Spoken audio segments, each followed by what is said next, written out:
আসসালামু আলাইকুম ওয়া রাহমাতুল্লাহ। ফরজ নামাজের পর ইয়া জাল জালালি ওয়াল ইকরাম 7 বার পাঠ করলে আল্লাহ তাআলা আপনাকে বিশেষ কিছু পুরস্কার দান করবেন। যেই পুরস্কারগুলো আপনার জীবনে এলে আপনার জীবন একেবারেই ধন্য হয়ে যাবে।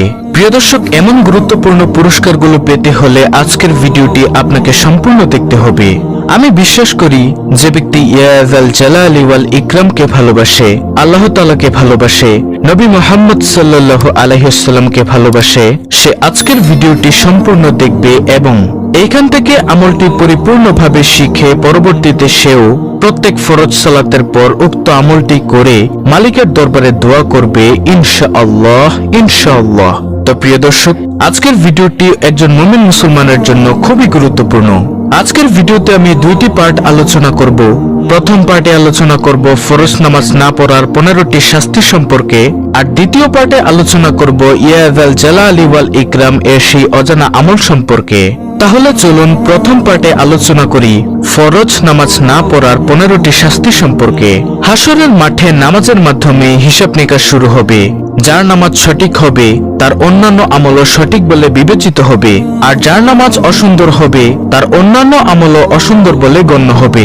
তাই প্রত্যেক মুসলমানের উচিত গুরুত্ব সহকারে নামাজ আদায়ে সচেষ্ট থাকা।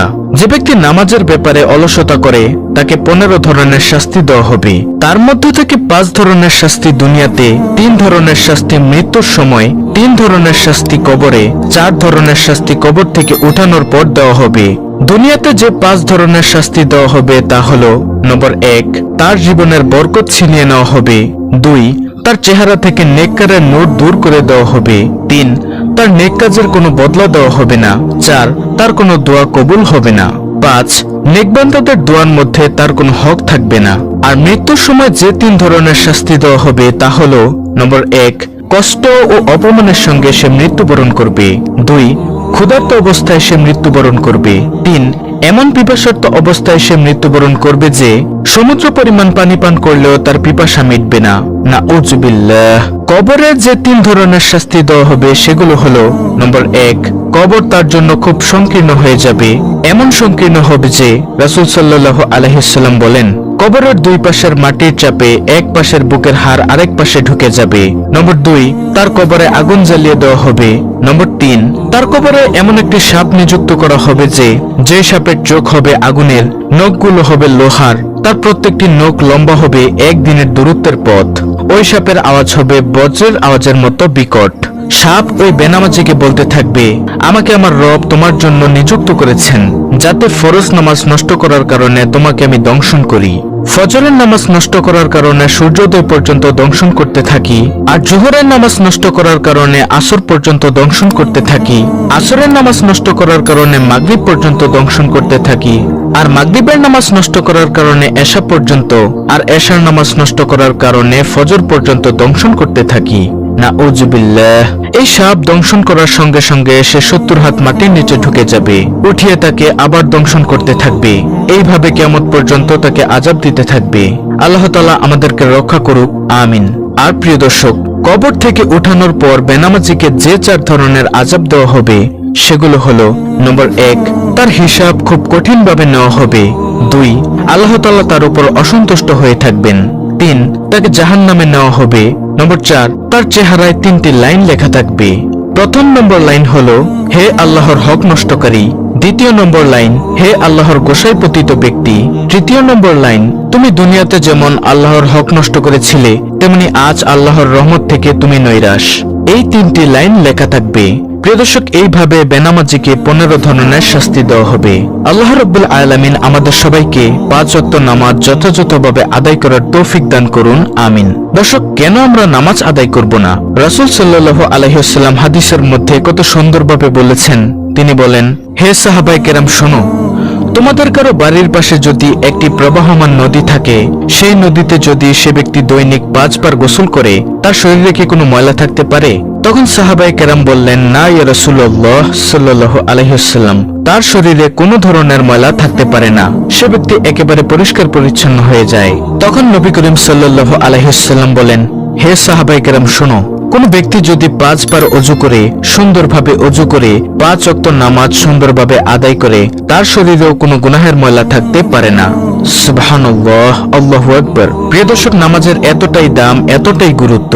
আল্লাহ তাআলা আমাদেরকে 5 ওয়াক্ত নামাজ জামাতের সাথে এবং মহিলাদেরকে ঘরের মধ্যে সুন্দরভাবে আদায় করার তৌফিক দান করুন। আমিন সুম্মা আমিন। তো প্রিয় দর্শক, এখন বলবো সেই আমলের কথা যে আমলটি করলে আল্লাহ তাআলা আপনাকে বিশেষ বিশেষ কিছু পুরস্কার দান করবেন। সে আমলটি হলো ইয়া যাল জালালি ওয়াল ইকরাম এর আমল। এটি হলো একটি ইসমে আজম। ইসমে আজম আল্লাহ তাআলার গুণবাচক নাম দিয়ে তৈরি। প্রিয় দর্শক, এই ইসমে আজমের অনেক অনেক দাম। রাসূল সাল্লাল্লাহু আলাইহি ওয়াসাল্লাম একদিন একটি পথ দিয়ে যাচ্ছেন, এমতো সময় দেখলেন এক ব্যক্তি ইয়া যাল জালালি ওয়াল ইকরাম এর দ্বারা আল্লাহর দরবারে দোয়া করছেন। তখন নবী সাল্লাল্লাহু আলাইহি ওয়াসাল্লাম বলেন, তোমার আজকে যা মনে চায় তুমি তাই আল্লাহর দরবারে চেয়ে নাও, কারণ ইয়া যাল জালালি ওয়াল ইকরাম এর বরকতে আল্লাহ তাআলা তোমার দোয়া আজকে কবুল করে নেবেন। সুবহানাল্লাহ, আল্লাহু আকবার। আমাদের সমাজ থেকে আজকে এই ইয়া যাল জালালি ওয়াল ইকরাম এর জিকিরটি হারিয়ে গিয়েছে। অথচ কত দামি একটি আমল। আমরা যখনই মোনাজাত ধরব, মোনাজাতের মধ্যে ইয়া যাল জালালি ওয়াল ইকরাম এটা বলে আল্লাহর দরবারে কিছু চাইবো। ইনশাআল্লাহ ইয়া যাল জালালি ওয়াল ইকরাম এর উসিলায় মহান রব্বুল আলামিন কিছু না কিছু অবশ্যই দান করবেন ইনশাআল্লাহ। তো প্রিয় দর্শক, আমলটি করার জন্য আপনাকে প্রত্যেক ফরজ সালাতের পর ইয়া যাল জালালি ওয়াল ইকরাম এর জিকির করতে হবে এবং ইয়া যাল জালালি ওয়াল ইকরাম এর জিকির করে মহান মালিকের দরবারে আপনি যা চাইবেন, এক কথায় আপনি যা চাইবেন তা যদি আপনার জন্য কল্যাণকর হয়ে থাকে অবশ্যই আল্লাহ তাআলা আপনাকে তা দান করবেন। কারণ রাসূল সাল্লাল্লাহু আলাইহি ওয়াসাল্লাম কিন্তু হাদিসের মধ্যে স্পষ্টভাবেই বলে দিয়েছেন যে ব্যক্তি ইয়া যাল জালালি ওয়াল ইকরাম বলে কোনো কিছু চায় তাকে আল্লাহ তাআলা খালি হাতে ফিরিয়ে দেন না। তাই প্রিয় দর্শক, আপনার ধন দৌলত লাগবে, রিজিকে বরকত লাগবে, ব্যবসায় বরকত লাগবে, আপনার মনের দুঃখগুলো আল্লাহ তাআলার দূর করাতে হবে, আপনার গুনাহের জন্য ক্ষমা চাইতে হবে, সকল কিছু মহান মালিকের দরবারে বলবেন। ইনশাআল্লাহ ইয়া যাল জালালি ওয়াল ইকরাম এর বরকতে আল্লাহ তাআলা অবশ্যই দোয়া কবুল করবেন। এছাড়া আপনাকে বিশেষ বিশেষ কিছু পুরস্কার দান করবেন। তা হলো, যে বান্দা আল্লাহর হয়ে যায় আল্লাহ তাআলাও তার হয়ে যায়।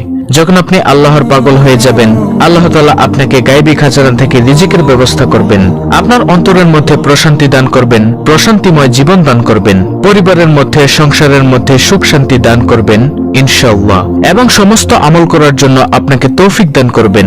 আল্লাহ তাআলা বলেন, চেষ্টা করা বান্দার দায়িত্ব, পূরণ করার মালিক হলাম আমি আল্লাহ। অতএব প্রিয় দর্শক, আমাদের কাজ হচ্ছে চেষ্টা করা। আমরা সব সময় মহান মালিকের দরবারে বলবো, হে মালিক, তুমি আমাদের দ্বারা এমন কিছু আমল করাও যে আমলগুলো করলে তুমি খুশি এবং তোমার নবী মুহাম্মদ সাল্লাল্লাহু আলাইহি ওয়াসাল্লামও খুশি। অবশ্যই আল্লাহ তাআলা আপনাদের দ্বারা এবং আমার দ্বারা ভালো কিছু আমল করাবেন। প্রিয় দর্শক, এই ইয়া যাল জালালি ওয়াল ইকরাম হচ্ছে অত্যন্ত সুন্দর একটি আমল, যেটা রাসূল সাল্লাল্লাহু আলাইহি ওয়াসাল্লামও করতেন। আল্লাহ রাব্বুল আলামিন আমাদের সকল